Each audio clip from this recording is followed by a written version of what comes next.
तरह की दिक्कत आई है हम निरीक्षण कर रहे हैं। और आज इस समय हम गांव हमीदपुर में एक प्रगतिशील किसान है और सरपंच अपने जसवीर सिंह जी के फार्म पर खड़े हुए हैं। हमने इनका भी खेत देखा है।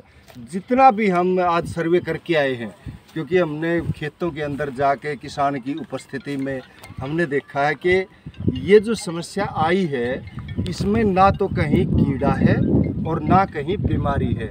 लेकिन एक चीज़ का पता चला किसान भाइयों से कि अनावश्यक पता नहीं कितनी कितनी दवाइयाँ वो डाल चुके हैं। इससे जो है ना जहर और अधिक बढ़ेगा और इससे, क्योंकि कीड़ा बीमारी तो है नहीं तो उसका इलाज तो होगा नहीं। लेकिन समस्या क्या है दोस्तों? समस्या ये बताई गई है कि कहीं पर पीएच बहुत ज़्यादा है। जो ज़मीन के अंदर, जैसे आज हमीदपुर में 8.5 से ऊपर पीएच है, तो ऐसी ज़मीन में क्या होता है कि सूक्ष्म तत्वों की कमी के लक्षण सबसे पहले आते हैं। और धान एक ऐसी फसल है जिसमें सूक्ष्म तत्वों में जिंक एक ऐसा तत्व है जिसके कमी के लक्षण बहुत जल्दी जो है ना फसल पे दिखाई देते हैं। और यही सुबह से हम देख रहे हैं कि कहीं तो जिंक की कमी के लक्षण मिले हमें, कहीं लोह के, कहीं के मिले जुले लक्षण, कहीं भी हमें कीड़ा या बीमारी नहीं मिला अब तक।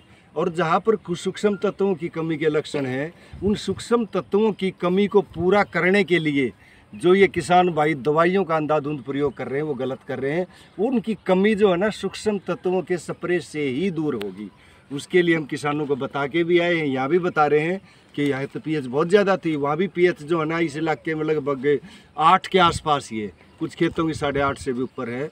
तो यहाँ पर हमने यही बता रहे हैं कि जहाँ पर भी आपने सूक्ष्म तत्वों की कमी के लक्षण, पीले पत्ते पड़ रहे हों या जंग लग रहा हो या सफ़ेद हो, कई बार पत्तों के अंदर है ना धारियाँ हरी हरी सी हो जाएंगी, कुछ उसकी नब्ज जैसे होती है शरीर के अंदर, कुछ पीली पड़ जाएंगी, तो ये जिंक की कमी के और या लोहे की कमी के इस तरह के लक्षण होते हैं। तो इसमें जो लोहा और जिंक ये मिला के आधे के, जैसे जिंक 21% वाला कहूँ तो मैं 500 ग्राम लेके और 100 लीटर पानी में घोल के साथ में 2.5 किलो यूरिया भी डालना है।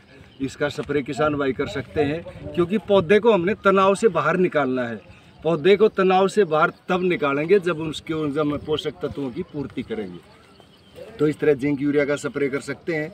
जहाँ पर चिट्टे पत्ते किसान को दिखाई दे रहे हैं, सफ़ेद पत्तों को इलाज के लिए उसमें आधा किलो फेरस सल्फेट भी डाल सकते हैं। हाँ, एक चीज़ का ज़रूर ध्यान रखें, कभी जिंक और हम कहते जिंक का स्प्रे